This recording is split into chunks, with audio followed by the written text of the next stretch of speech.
fluent and chill NBA edition. This week, we're going to be talking some Ben Simmons, some Kyrie Irving, the kickoff to the NBA season. So Lakers, Warriors, Nets, and Bucks. And I'm here as always, because who's better to talk hoops with than Chilltown Hoops? How you doing, man? What's up, brother? What's going on? Man, I was so excited for the season to start. And I want to talk about the first two games because I saw some things that we need to talk about. Unfortunately, we got to start on this stuff again. And I hate this stuff. I wish we could just talk basketball. Like, I really wish we could just talk basketball. Of course. Ben Simmons. Now, let me not put all the blame on him. Okay, because I said this to you last year. The Clippers, I was thinking Doc Rivers and the Clippers. The Sixers, they started this mess, right? They started this mess because when he, had a terrible playoff performance or a couple, right? He's not the guy. Can he lead a team? Doc Rivers questions him. Joel Embiid questions him. The offseason, they're talking trades. They're public about who they want to trade him to. They're putting out the offers. They're asking for so much for him in return. 4 ones. 4 ones and 2 of your starters. Like, it's just excessive, right? I don't think they ever planned on trading him, let's be honest. Right. And they wanted to keep his value. Well, then he says, I'm not playing. I'm not going back. There's a whole issue. Doc Rivers, there's an article that says, Doc Rivers, like, it's in his contract. He needs to come and play. Like, they're just butting heads. Somehow they figure out, hey, he's going to come back and he's going to come in to training camp and he's going to play.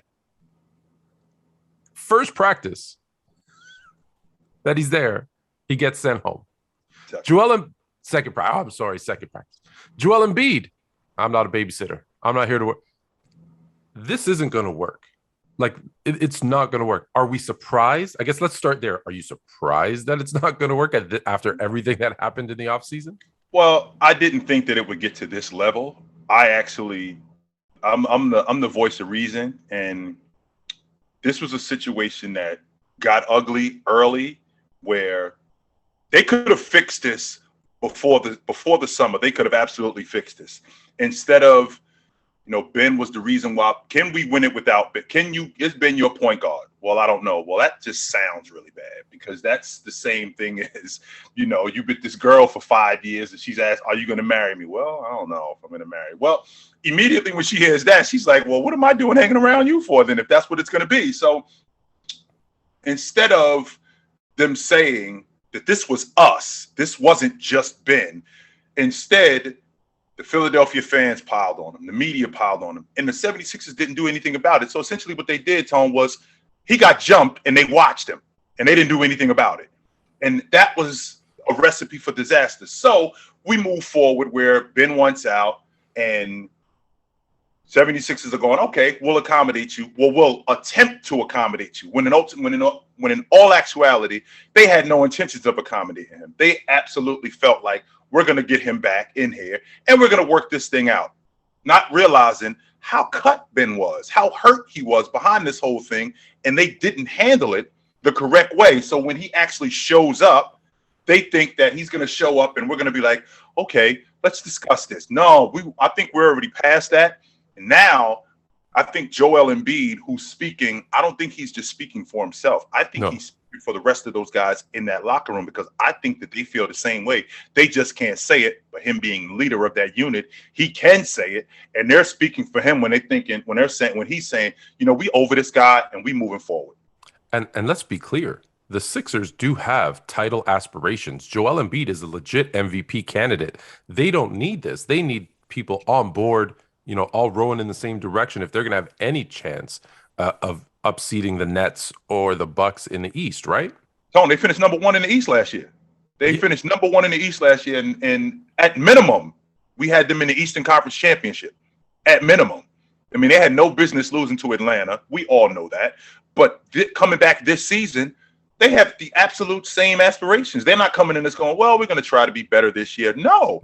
Well, from number 1 seed, what better can you get? It's right. The playoffs, right? That matter right now for them. Absolutely. That's who this unit is. And we're looking at what they're doing.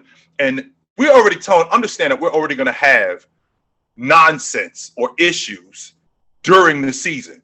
We can't start the season like this because this is going to compound the other stuff. Right. So if we could just handle this, but it's too late now because it's not something that's. I want to read you something.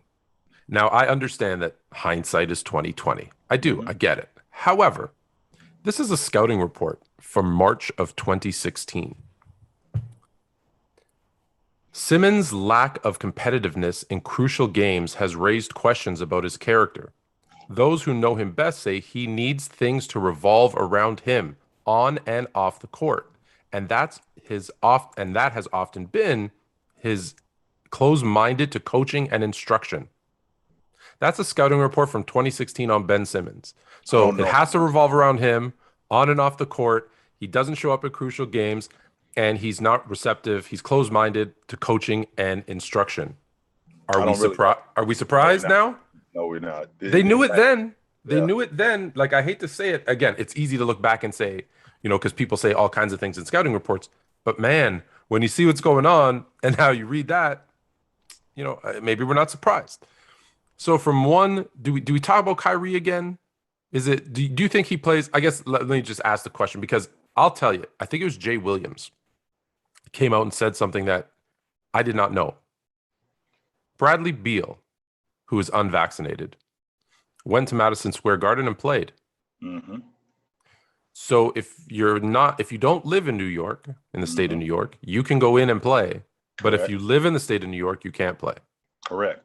Make it make sense. It doesn't. It doesn't. The consistency just is not there. Where I can live outside. I can live right on the other side of the water, and I can play, or I can work there. But if I don't, and I live in this, there's a city mandate if I live there. So I mean, the consistency isn't there, and it just doesn't make much sense. And I look at that Brooklyn unit. To be quite honest with you, I can appreciate I can appreciate that you can't replace 26 a game, right? And you can't replace a dynamic personality like Kyrie Irving. But I can't say with 100% certainty long term they wouldn't be better off. I can't say that, Tom, because I'm looking at that unit and James Harden's going to get better. I think that KD is going to be who KD is. I think Claxton is going to get better. I think that unit is going to get better. And throughout the course of the season, they're going to mesh. Now, I can understand that they need Irv. It looks like it on the surface, but how much do they actually need him? And do we need the extra stuff that comes with him? Because we're trying to win it, Tone. We're not just a team that's going to be good. We're trying to win the whole thing. And you can't have distractions. You can't have distractions when you're doing that. Yeah, we're gonna have that throughout the season anyway. So what we can't have extra stuff. So I can't say that they wouldn't be better off right now. Would that change in a month? But as of right now, Kyrie, you just read me what Ben Simmons' history was. This was 5 years ago. Kyrie Irving, what have you seen from him? When he left Cleveland, James was able to hold that thing together. When he left Boston, they got back to the Eastern Conference Championship. Here he is in Brooklyn, and we have the same thing going on again. So I can't say with 100% certainty that they wouldn't be better off without it. I would suggest to you that if it wasn't for the way that Kyrie, hold on. Hold on. Uh-oh. Thought I was going to sneeze. All right. If it wasn't for the way that Kyrie and KD kind of teamed up and came to Brooklyn together, he'd already be gone if anyone would have him. I think they would have traded him. If it was the other way around, if Harden and KD had said in the offseason, we're going to the Nets, and then they traded for Kyrie, and then this happened, they'd be like, forget it. He's kind of the third guy. Let's get. I think the only reason they're even trying is because he and KD kind of came over together as a package deal, and I think you might be right. Listen, Kyrie is talented. He is one of the most talented point guards I've ever seen in terms of his skill set. That doesn't always equate to a good teammate, to a championship caliber. Listen, I get it. He won a chip, but with LeBron, mind you. So it's just, is he the guy that you need? Is he, and maybe you're right. Maybe it's not. Maybe they get other people to pick up. Listen, you're not going to get 21 and 7 from 7 3-point shooting from Patty Mills every night. No, you're not. And even when you do, and even when you did, you lost to a really good Bucks team by 23. Yeah. the Bucks look we talked about it, right? And until someone shows me different, the Bucks are the favorite in the East. The road to the NBA championship goes through Milwaukee. You got to come see us. It's that simple. That even though it's game one, still statement game, right? That's still a statement game. I didn't at any point, and I knew that Brooklyn was going to get back into the game, Tone. I didn't think that they were just going to smoke them. I did think that but at no point watching that game did I think that Milwaukee was not in control of that game. Yeah. At any point, I always felt like they were in control of that game. Do you think they go on a do you think they pace themselves and focus on the playoffs, or do you think the Bucks are going number one seed trying to win, 65 plus games? I think that they absolutely think that simply because they want to make a statement. And what was the rap on them coming into this season, Tone? The reason why they won the NBA championship is because the Nets were injured and they got a lucky draw and everything kind of went their way. Okay, so we're gonna figure that out right now, right. And we're gonna make a statement against the team who we went 7 games with. And I want to give you this is what the Milwaukee Bucks are. We want to give you a prelude of what the season is going to be like. What you saw this night, what you saw last night.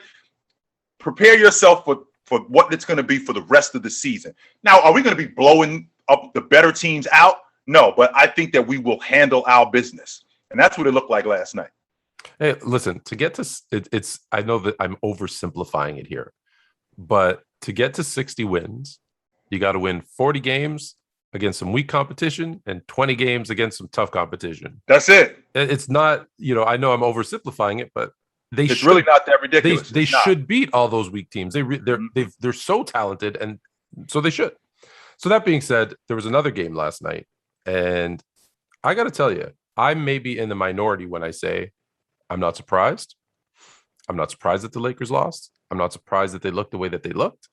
I'm not blaming it on the preseason, but it's been kind of, listen, the two teams that have, all the superstars on them, the Nets and the Lakers, they still got to come together. They still need to gel. And so I'm more impressed with some of the things that I saw from the Warriors than I'm worried about the things from the Lakers. So let's start there. Tell me what you saw with the Warriors team. Well, I saw a unit of cohesion. That's what I saw. I saw a group of guys who bared down and basically got it done as a unit. Everybody talks, even Steph was talking about how he didn't play very well yesterday. I thought Steph was really good. Outside the fact that he didn't shoot the ball great, I thought he did a number of different things. He was on the backboard. He was defending better. He was distributing. He was involved, not just in the offense, but on the defensive end. I can't say enough about Draymond Green in terms of his ability as their anchor, right? I think that Jordan Poole is going to be big for them. He impressed me. He's just going to be really big for them with Clay being out of the lineup. And once Clay gets back into the lineup, that's going to be big, man. So, and I got to make sure, Tone, I get this guy's name right. This, but name, I'm going to get it right at some point, but Nemaha Basilia, that's him. Basilia. That's his name. Basilia. Yes. You're talking about a unit, Tone, and they gave up. You're talking about a Golden State Warriors unit. They got 55 points from their bench. That was huge, man. That was huge from them. And if that's any indication of what they're going to be a terror in the Western Conference. Absolutely. Yeah, your guy there, who I'm not going to try to say his name again, right? 15 and 11. 15 and 11, coming off the bench. Yep. And I'll tell you this. If I said to you, the Warriors played the Lakers, I didn't tell you anything else, and Steph went 2 of 8 from 3, would you say that was in a win or in a loss?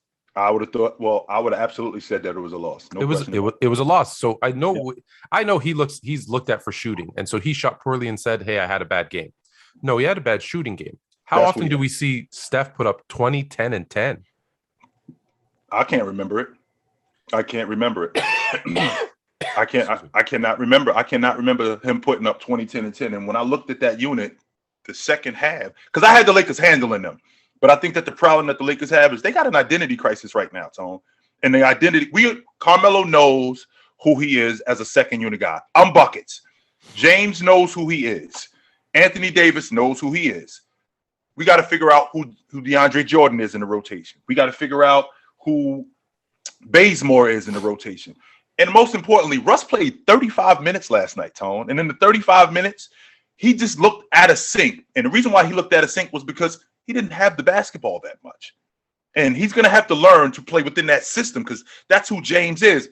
And I'm going to say something that may sound ridiculous, but is it realistic to think that at some point, if this is any indication of who Russ is with this Laker team, that he may be traded at some point because this just isn't going to work? Okay. It's not, it sounds ridiculous today.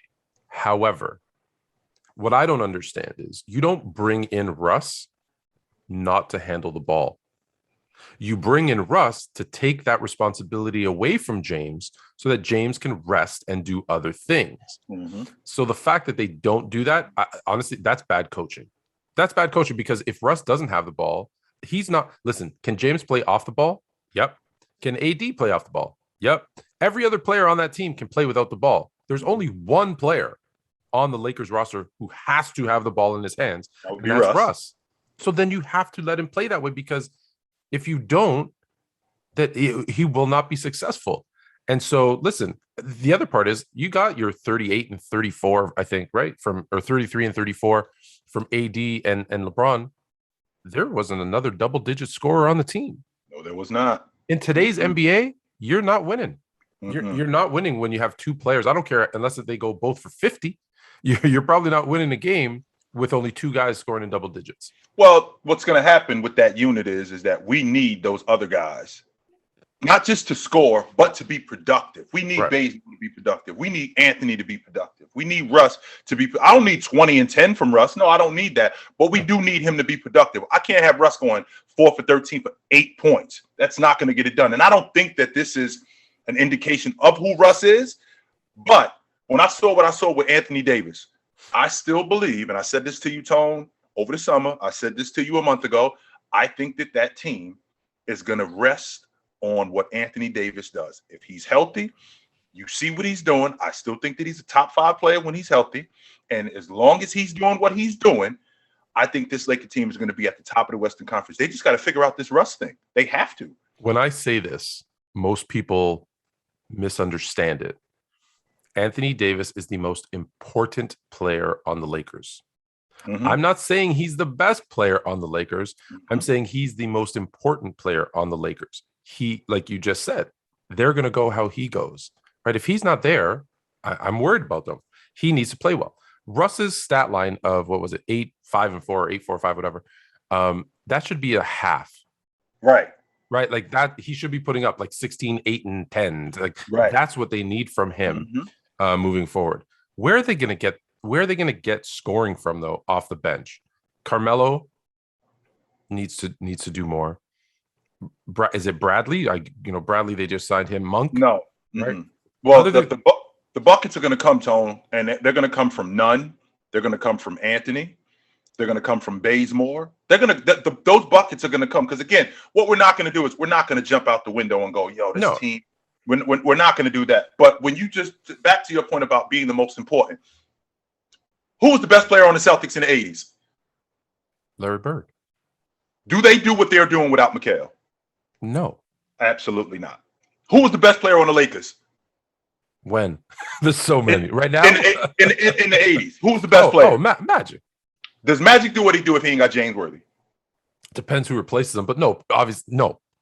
We need James Worthy. No. Yes. We absolutely. And fast forward to 2021. Who is the best player on the Los Angeles Lakers? James. If Anthony Davis is not available, we're not winning. Right. Fair enough. No, that's a good point. So what are you looking forward to now moving forward? The season has started. We've seen kind of the marquee. We got the marquee matchups. Let's start with these teams. So I think the Lakers will be fine, and they're going to be in contention. So let's start with the Warriors. Are the Warriors? Do they look like a team that could be a playoff team? Obviously, depending on if and when Klay comes back. I got the Warriors I had them start the season. I had them as the 4th best team in the Western Conference, and I don't think that that's ridiculous. Looking at what they have and their second unit, and what Steph brings, and what Poole looks like he will bring, what Draymond brings in terms of leadership. Once they get Wiseman back, and you already know how I feel about Andrew Wiggins. A lot of people look funny at Andrew Wiggins. Andrew Wiggins will give you what he gives you, and you can't. I value that more than a lot of other people. So I think this Warrior team is a top 5 team in the West. I'm not going overboard to go, yo, they're going to win the NBA championship. I think that they're a top 5 team in the West, and I think that they're going to get a favorable matchup early. And I think that they can make some noise in the playoffs. I'll tell you who I am looking forward to. Tone, I'm looking forward to watching this Milwaukee Bucks team dominate because I think that they will do that. I absolutely think that they will do that. I'm not thinking about teams like the Clippers because I think the Clippers are a play-in team. I think that Dallas is right on the outside of the top 5 because I still got to see how Luka is gonna mesh with Porzingis and how he's going to get more of these guys involved and play off the basketball. I need to see a little bit more of that. And I'm also really looking forward to this DeAndre Ayton situation because Phoenix paid everybody except him. He's the only guy that they didn't pay. So I want that. That's going to be the last thing we talk. So we're going to get to Ayton here in a second because I just want to say, because you mentioned the Bucks, their next game is Thursday against the Heat. So we're going to see real quick, right? What the Heat are like and can the Bucks that for an NBA champ to get the Nets and the Heat in their first 2 games to start the season. Not doing them any favors. No, they are not. No, they are not. They are absolutely putting them to the test, and they putting them to the test early, which is why I'm excited about this, Tone, because I'm looking forward to how they handle Brooklyn. And if they can handle Miami, I think that they're going to put the message out to the rest of the NBA that what you saw last year wasn't a fluke. It was not a fluke. We serious. Yeah. And you're going to have to come through Milwaukee if you're trying to win the NBA championship. You're going to have to come see us. I like it. So let's get to Ayton. Why aren't they paying him? For lack of a better term. Is there a better young center that they can have financial, when I say control over? What? This is a classic example of botching it. You paid everybody else. You paid Chris Paul, which you had to pay Chris Paul. I can't fight that. You had to pay Sham. You had to pay your other guys. But with all of that being said, you have to pay Ayton. And you have to pay him first. And the reason why you have to pay him first is because he's not a piece. He's a cornerstone of what you guys are doing. Y'all ain't getting to the finals without him. Y'all not. I don't care how good you are or how good Chris Paul is or how good Book is. You guys are not going deep into the playoffs without him. He is not a piece to what you guys are doing. He is a cornerstone to your franchise. He's who you are building it around. So you have to take care of him. Now, if you feel like the money isn't there, or they're going to let him go and test free agency as a restricted free agent, and then just match any deal that any team can offer him, which is corny, Tone, by the way, because Phoenix knows that there's no team that can pay more than Phoenix. So whatever team offers him whatever contract, Phoenix can just match it, and it's going to be less than whatever it is that he would get with Phoenix. I think that's corny, and the reason why I think that's corny is because Phoenix it's typical because they shortchanging him. You're absolutely shortchanging him, and then this could be a problem going into their season. This could be a huge problem going into their season. Hey, this man. Have they, if we've not learned anything, right? It's you don't want an unhappy star on your team because, listen, one, they typically don't play as well. And 2, what do they typically do? They force their way out or they leave in free agency. And for the long-term success, because what I'm about to say, people are going to fight me on, but hear me out. For the long-term success of the Suns, their priorities are Booker, Ayton, and then Paul.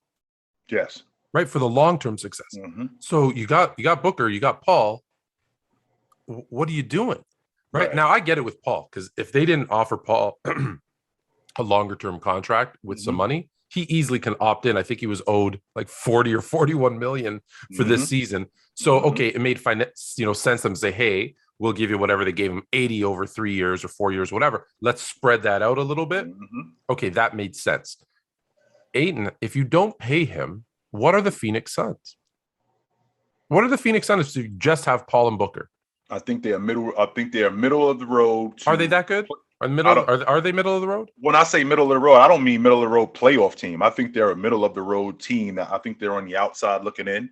I don't think that They're probably in the play-in, right? That's where I was going with this. I think that they're on the outside looking in. I think they're around 9, 10. With Ayton, I think they're a top 5 team in the West. Exactly. So what's important? What's important? Is it winning? Like what? I guess each team has to make that decision. Is it because some it's just, hey, it's a business and it's about the dollars and the cents. Others, it's I don't care. I just want to win. And for the most, there's somewhere in between, right? It's we want to win, but we need to watch our finances too. Well, the business aspect of it makes it does matter, Tone. Yeah, we can't take that out. That absolutely matters. But with that being said, Tone, we can't pay Bridges and we can't pay Sham and we can't pay Chris Paul without paying Ayton. We can't do that. If we're going to talk business, we got to pay him first. Because again, we're talking about he's 23 years old. We may have this guy for another 10, 12 years. I call it the Jordan effect. Mm-hmm. So after him, players realized, hey, I need to get paid. I need to make my money. Mm-hmm. Because I believe it was the last year of the second three-peat where he got paid more than the rest of the team combined. Mm-hmm. That doesn't happen anymore. Mm-hmm. That doesn't happen anymore. And if you expect to be a good team, give me one good team in the NBA that doesn't have a high payroll. Give me one good team that isn't at least pushing up on that luxury tax. It doesn't exist. So, we don't have that. It's come out that he's upset. Sorry to go back. It's come out that Ayton's upset. Of course. That's not negotiating in good faith when your player's upset. As he should be, Tone. I mean, we're talking about a league where this isn't the NFL. You can't win on the cheap in the NBA. Right. You're not. This is not baseball. This is not football. If you're going to win in the NBA, you got to pay these guys. So there you go. All right. So that's it for this week of Fluent and Chill. The next episode is going to be the NFL edition, which will come out on Friday. But until next week, take it light, but take it.